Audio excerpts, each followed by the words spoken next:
자, 안녕하세요. 오늘은 신분질서와 생활번호의 변화, 조선시대 이제 사회신분, 오늘 할 내용 간단하게 살펴보고요. 자, 양반질서의 신분질서 확립, 여기 볼 텐데요. 142페이지입니다.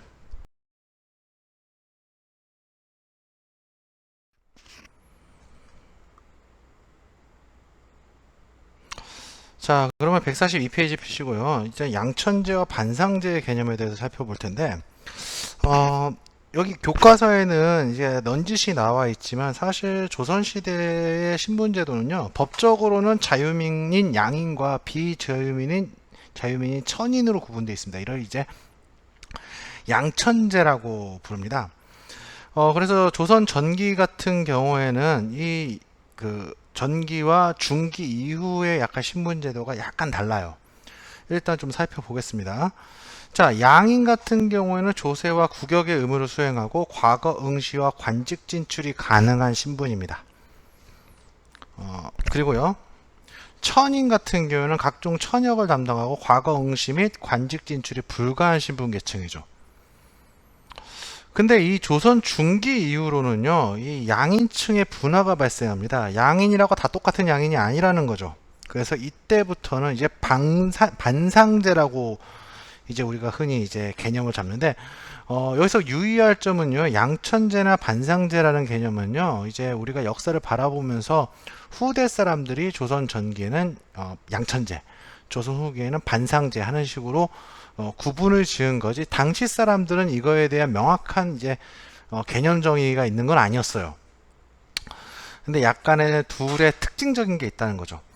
자, 그래서 조선 중기 이후 양인층의 분화가 발생한다면요, 양인, 중인, 상민, 천민 등의 네 신분층으로 분화됐다 이런데요. 일단 좀 자세히 한번 살펴보도록 하겠습니다.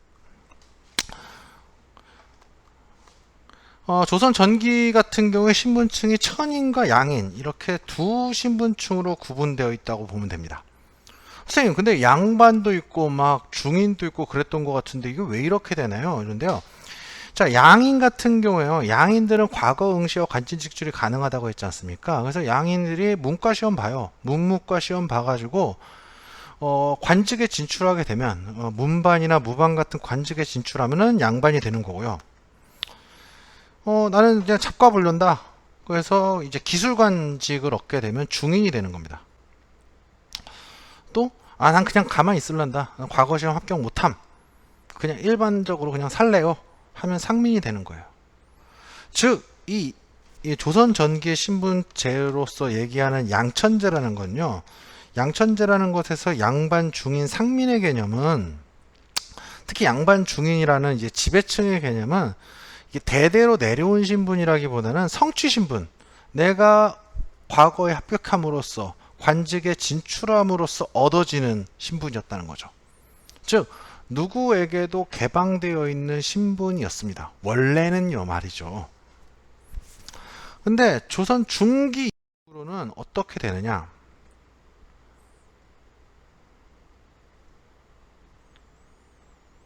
천인, 상민, 중인, 양반의 신분층으로 구분되게 됩니다.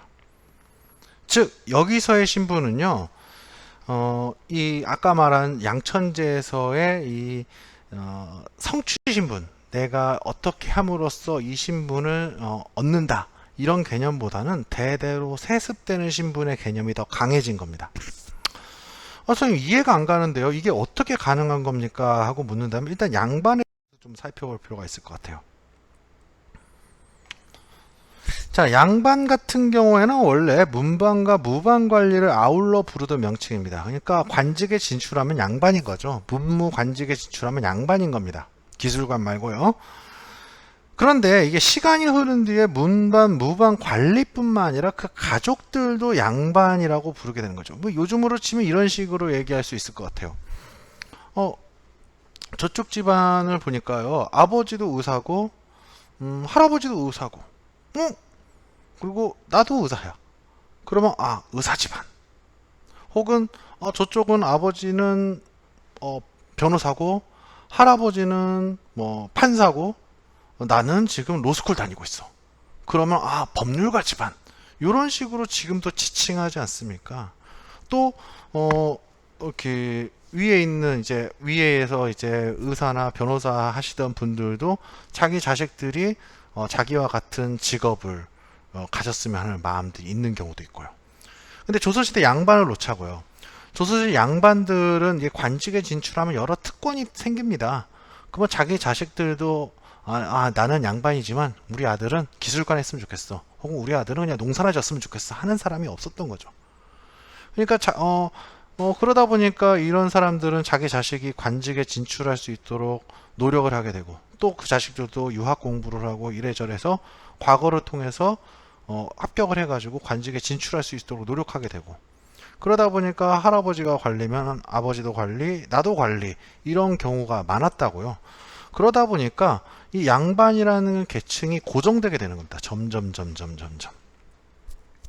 그러다 보니까 양반이면 당연스럽게 양반 이렇게 되는 거라고요. 스님 이게 말이 됩니까? 한다면 이거는 멀리 갈 것도 없어요. 오늘날에도 좀 그런 경우가 있지 않습니까? 집안의 가정 환경이라던가 뭐 그런 수준에 따라서 그 계층이나 이게 예전 조선시대처럼 완전히 고정되지는 않지만 대체로 상류 계층에 있는 좀 부유한 사람들의 자식들이 좀 더 좋은 직업과 좋은 많은 재산을 갖고 있는 경우들이 지금도 이어지지 않습니까? 조선시대면 더 했겠죠. 자, 그리고요, 양반들 입장에서 생각을 해보면요, 내가 우리 자식이든 우리 후손들이 양반의 지위를 계속 누렸으면 좋겠는데 경쟁자가 자꾸 생기면은 안 되겠죠. 예를 들어서 양반들의 숫자가 점점 불어나게 된다면 관직 수는 제한되어 있는데 그 관직에 진출하고자 하는 사람들은 점점 늘어날 거 아닙니까? 그러면 그 지위 유지가 쉽지 않을 거라고요. 그러면 양반 입장에서 그런 경쟁자가 될 만한 계층이 누가 있을까요? 바로 중인이나 서얼입니다. 얘네들은 공부도 했고 한자도 다 읽을 줄 알고요. 그리고 집안 재산도 어느 정도 있는 데다가 서얼 같은 경우에는 아버지가 양반이에요. 아버지가 양반 이따 설명하겠지만요. 비록 자기가 첩의 자식이지만 아버지가 양반이다 보니까 공부할 수 있는 기회나 이런 경우가 많다고요. 그럼 얘네들이 과거 시험에 응시한다?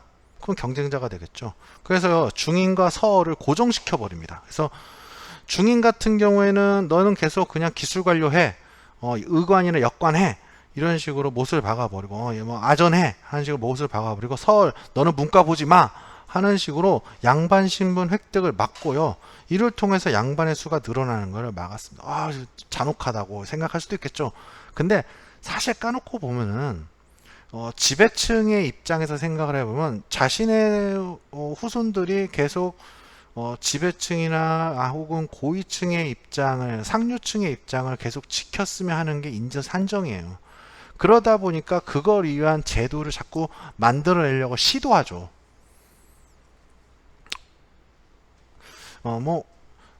이거는 뭐 어디에서나 나타날 수 있는 심리라고 보시면 될 것 같아요. 자기가 상류층이고 높은 지위를 차지하고 있는데 자기 아들이나 후손들이 낮은 지위를 차지하길 원하는 사람은 아무도 없을 거예요. 그러다 보니까 그런 어느 정도의 사다리를 만들어 놓고 또 나머지 다른 사람들의 사다리를 발로 차버리는 거죠.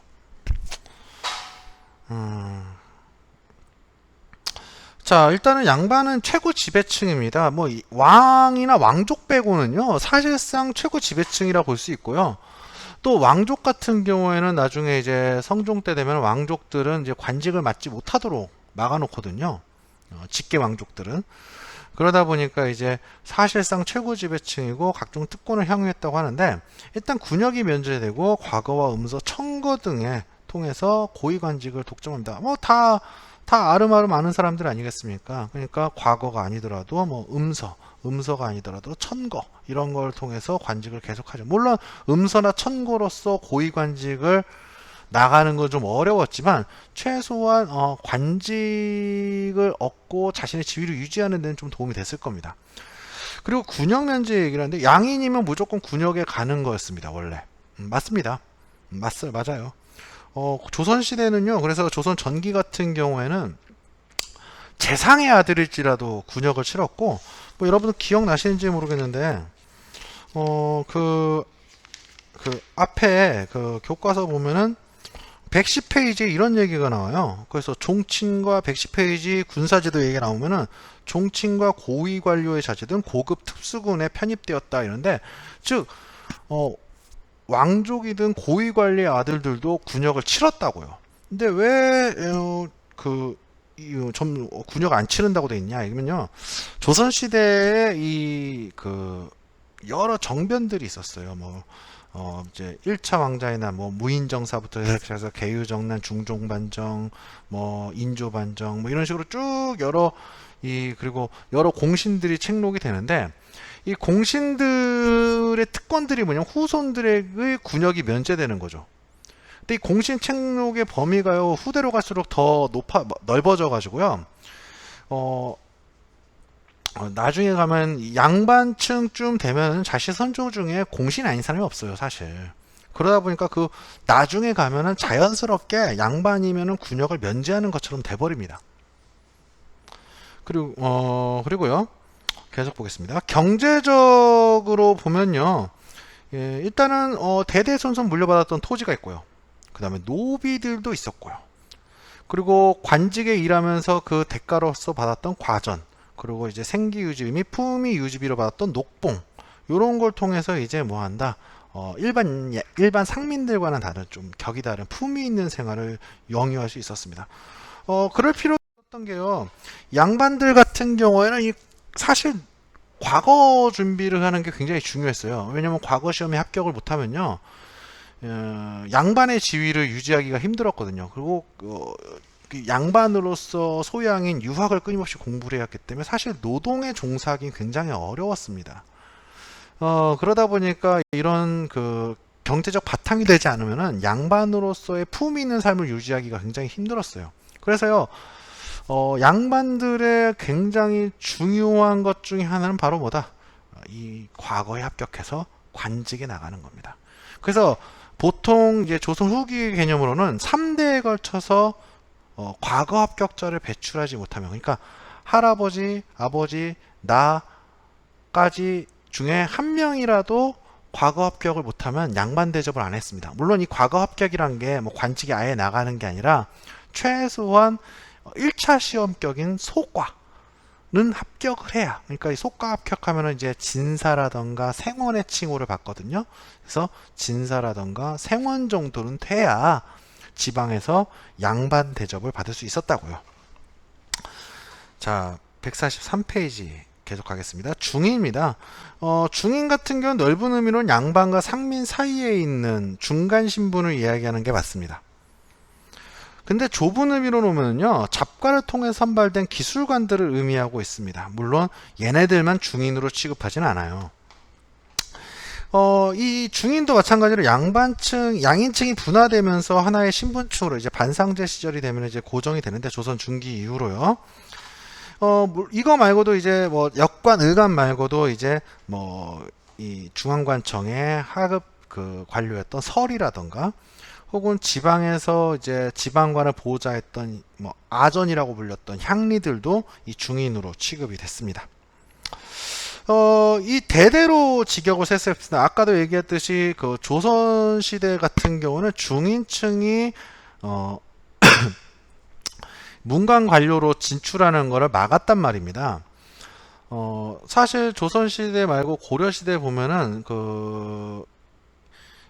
이 심진사대부라든가 이런 사람들은 과거 시험을 합격해 가지고 등장한 향리 출신이 많았는데, 조선시대 때는 그걸 좀 막았습니다. 그래서요, 얘네들은 어떻게 하냐, 너는 아버지가 역관이었으면 아들도 역관하는 거고요, 아버지가 아전이었으면 아들도 아전하는 겁니다. 그런 식으로 고정을 했지만, 물론 일반 상민들보다는 지위가 높았습니다. 물론 좀 양반들에 비해서는 좀 낮은 대접을 받았지만, 일반 상민들 입장에서 보면은 중인들만 해도 대단한 거죠. 그리고 양반들보다 부유한 경우도 상당히 많았어요. 특히 이제 역관 같은 경우는 이 해외, 중국이나 일본에 나가서 이제 통역 노릇을 하는데, 그 과정에서 이제 무역 활동을 좀 해가지고 돈을 만지는 경우가 굉장히 많아서 조선 후기에 대단한 부자다 그러면은 역관인 경우가 굉장히 많았습니다. 역관인 경우가 많았죠. 이것도 좀 나름 사연이 있는 건데 어쨌든 양반들 못지않은 경제력을 갖고 있었다 이렇게 이해하시면 되겠고요. 그리고 이 중인들의 대열에 드는 게 이제 기술관들, 그다음에 서리, 그다음에 지방의 아전, 향리들 요런 사람 말고도 양반의 자녀 중 첩에서 태어난 자녀들을 이제 서얼이라고 부르는데 이 서얼들도 대체로 보면은 이 중인과 같은 신분적 처우를 받았습니다. 그래서 중서라고 불리기도 했어요. 그래서 양반 취급은 못 해주겠고 대신에 한 중인 정도 된다 이렇게 얘기할 수 있어요. 그래서 이들 같은 경우에는 문과 시험은 못 보고요. 대체적으로 이제 무과 시험에 무과 시험을 이제 보거나 기술관을 보는 경우도 있었다고 합니다. 그래서 이 서얼들이 조선시대 내내 요구했던 것 중에 하나가 나도 문과를 볼 수 있게 해달라. 우리도 문과를 볼 수 있게 해달라. 이런 요구가 조선시대 내내 있었습니다. 그리고 얘들 같은 경우 서울 같은 재산 상속과 관직 진출에 차별대우 받았는데 아까도 말했지만 문과 못 보고요. 그리고 재산 상속에 있어서도요. 예를 들면 이런 거예요. 재산을 상속하는 기준 중에 하나가 뭐였냐면은 이 제사를 이어받는 거거든요. 근데 서얼들 같은 경우에는 아버지의 이 제사를 못 이어받는 경우가 많았어요. 그래서 예를 들어서 서얼이 있더라도요. 대를 잇는답시고, 그러니까 서자가 있어. 나한테 서자가 있더라도 대를 잇기 위해서 자기 진짜 아들이 서자가 있음에도 친척 중에서 하나를 뽑아가지고 이 양자를 드리는 것이 굉장히 일반적이었습니다. 그러다 보니까 이 서자 같은 경우 이런 데에서도 굉장히 서름을 겪었습니다. 다음 볼까요?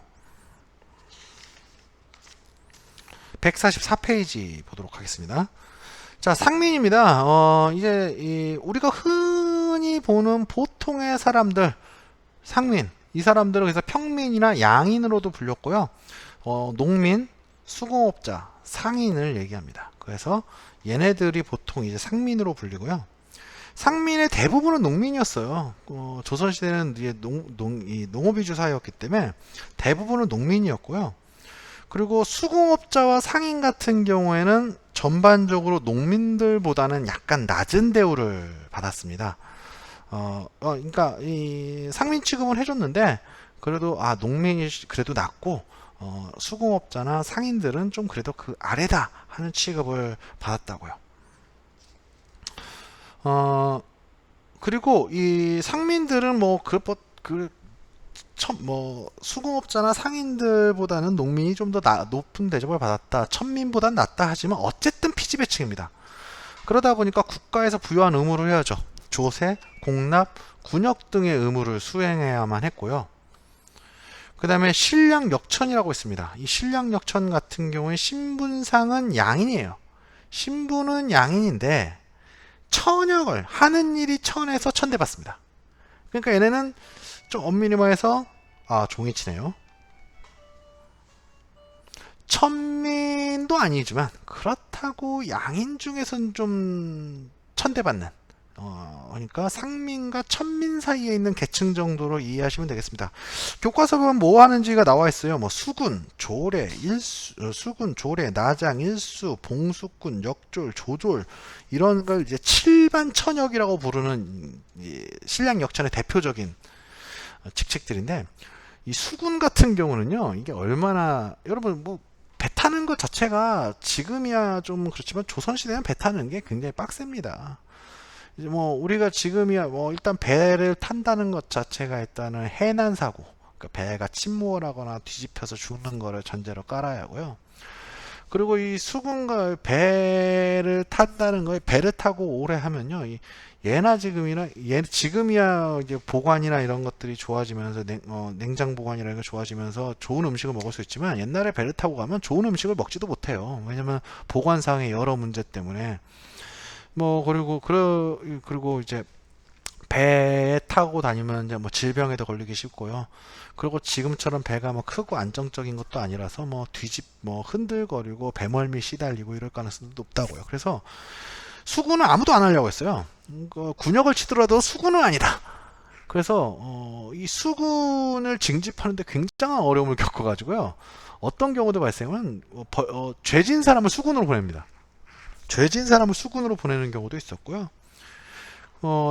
그리고 그다음에 봉수꾼은 저번에도 한번 얘기를 했을 거예요. 이제 봉화를 올리기 위해서 산에서 이제 근무 서는 사람인데 산에서 근무 서는 것 자체가 빡세죠. 그리고 나중에 가면은 뭐 교대 인원 도망가고 막 그래가지고 나중에는 봉수꾼 자체가 잘 없게 되는 상황도 발생합니다. 그래서 전반적으로 힘든 일들이다.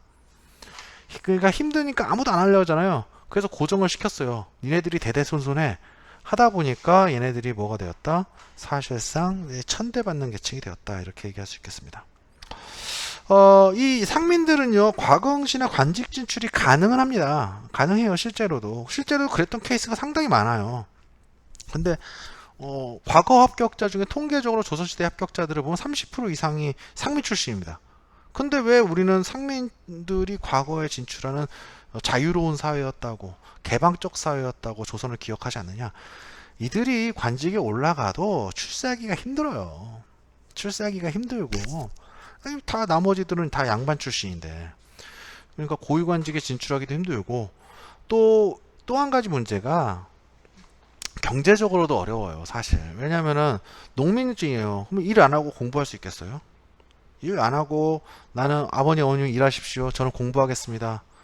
하루하루의 끼니를 걱정하는 것도 힘든데 이 먹고 살 일도 막막한데 그거를 제쳐두고 몇 년간 공부를 한다. 쉽지 않은 일이죠. 그리고 지금이야 책값이나 이런 것도 싸지만 그 당시엔 책값이라든가 뭐 문방구 값이 상당하죠. 그러니까 이거를 감당할 수 있는 사람들이 많지 않았어요.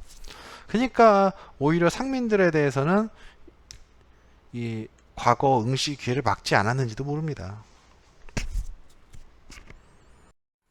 자, 다음 보겠습니다. 천민입니다. 천민. 자, 천민은요, 대다수가 노비, 백정, 광대, 무당. 백정은 여러분 저번에 설명했지만 도축업자들이죠.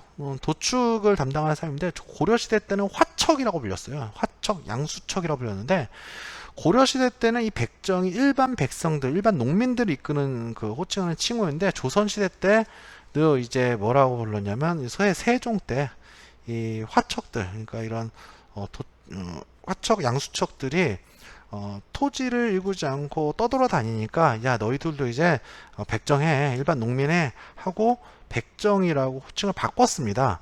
근데 그 전에 있던 백정들 그러니까 일반 농민들이라고 일반 농민들로서 백정이라고 불렸던 사람들은 또다시 이제 호칭이 바뀌게 되죠. 그것이 바로 뭐다? 우리가 흔히 아는 백성이라는 호칭이죠. 그러다 보니까 이 백정 하면은 뭐가 돼버렸다? 이 도축을 담당하는 그런 사람들로 여겨졌고 조선시대 굉장히 천대받았던 사람들입니다. 뭐 광대나 무당은 말할 것도 없고요. 여기에 또 들어가는 뭐 대표적으로 기생 같은 사람들이죠.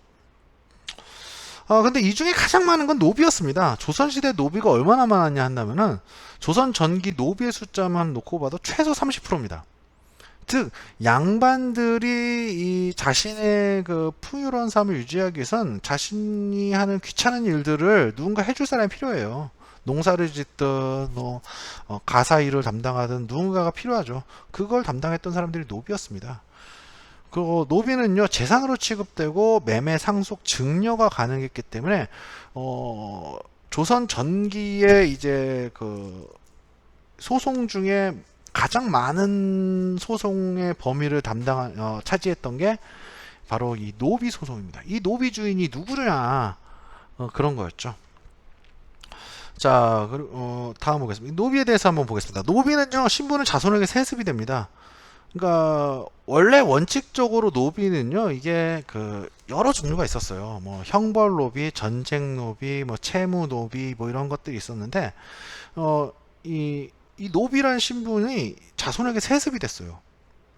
그러다 보니까 조선시대 법률에 따르면 일천즉천이었습니다. 부모 중 한 명이 노비면요 그 자손도 노비가 되는 건 당연한 거였던 거죠. 그러니까 아버지나 어머니나 둘 중에 한 명 노비면요 자식도 노비예요. 그래가지고요 조선 전기 같은 경우에는 아버지가 노비하고 정을 통해 가지고 자식을 낳았어. 근데 아버지가 양반이야. 근데 일천즉천에 따르면 그 자식은 노비잖아요. 그래서 그 노비를 자기 그 노비의 그 신분에서 빼주기 위해서 되게 노력한 사례들도 되게 많아요. 그리고 또 일천절 한 명만 노비면 노비다 보니까 이 의도적으로 양반들이 자신의 노비를 그 양인들 일반 상민들과 결혼을 시켜서 그 후손을 이제 자식을 자기의 노비로 삼는 경우도 많아가지고 조선시대에는 의외로 그 노비의 숫자가 이전 시대에 비해서 굉장히 많이 늘어납니다. 그래서 최소 조선 전기 30%, 많게 보는 사람은 60%까지 보는 사람도 있습니다. 자, 노비는요, 두 종류가 있는데, 국가나 관청에 소속된 공노비, 그 다음에 개인 소유의 사노비가 있는데, 공노비는 두 가지로 종류가 됩니다. 입영노비와 외거노비인데, 입영노비는 국가 관청에서, 국가나 중앙관청이나 지방관청에서 잡일을 하는 노비들입니다. 그리고 외거노비, 혹은 이게 납공노비라고도 부르는데, 얘네들은 일반 농민하고 다를 게 없어요. 삶 자체는 일반 농민하고 다를 게 없는데, 일반 농민들이 행하는 이제 조세, 공남, 역의 의무를 부담하지 않고요. 자기 주인한테 신공이라고 해가지고 1년에 뭐 면포 몇 필, 뭐 배 몇 필 이런 식으로 그 자기 몸값을 지불을 합니다. 매년. 그러니까 공노비 같은 경우에는 국가나 관청이 주인이잖아요. 그러니까 국가나 관청에다가 신공, 자기 몸값을 지불하는 거죠. 그냥 농사 짓고 살아요. 외거노비는. 관청 살지 않고요. 밖에 나가가지고 농사 짓고 살아요. 그러니까 그냥 보기만 하면 농민하고 별다른 차이가 없어요. 다만 신분이 노비고 신공을 납부한다는 게 다른 점이죠. 사노비도 있습니다. 개인 소유죠. 개인 소유의 노비인데 솔거노비와 외거노비가 있습니다. 솔거노비와 외거노비가 있는데 이 솔거노비 같은 경우는 우리가 이제 데리고 산다 해서 솔거예요. 데리고 산다. 즉 얘네들은 뭐 할까요? 양반들이 가사일이라던가 집안에 농사일을 할 수는 없잖아요. 그러다 보니까 데리고 살면서 가사일이나 농사일들을 시키는 그런 노비들이 솔거노비고요. 그리고 외거노비도 있습니다. 외거노비 아까도 얘기했잖아요. 농사짓는 그냥 일반 농민이나 다를 바 없는데 신공을 납부한다. 자기 몸값을 납부하는데 주인이 개인 소유 주인이 뭐 국가가 아니니까 그 자기 주인한테 신공을 납부하는 거죠. 그러니까 아까 얘기했듯이 그러니까 노비 숫자가 많으면 많을수록 주인 입장에서는 나쁘지 않죠. 매년 신공 들어오지, 팔면은 돈 되지. 그러니까 이걸 재산으로 취급하고 늘리려고 노력했던 겁니다. 또 특이한 거는 이 노비들 같은 경우에 자기 재산을 소유할 수가 있었어요. 재산을 소유할 수 있어가지고 심한 경우에는 노비들 중에 자기 그 주인보다 부자인 경우도 덜어 있을 정도로 노비들 중에서도 부유한 경우가 분명히 존재했었다는 거 기억하시면 되겠습니다. 자, 이렇게 해가지고요. 오늘의 수업은 이렇게 마무리가 되었습니다. 지금 뭐 이제 여러 가지로 다시 이제 여러분과 얼굴을 맛보고 수업을 하지 못하고 있지만요. 제발 부탁인데 원격 수업일지라도 좀 열심히 들어주시고요. 그리고 여러분의 그 2차 지필평가를 채점하면서 선생님은 정말로 놀라움을 금치 못했습니다. 여러분이 얼마나 이 원격 수업을 열심히 들어주셨던지 점수가 상당하시더라고요. 아주 그냥 점수가 아주 엉망이었어요. 자, 여러분들 제발 부탁인데 원격 수업일지라도 좀 성실하게 열심히 들어주시길 부탁드립니다. 여기까지 하겠습니다. 수고하셨습니다.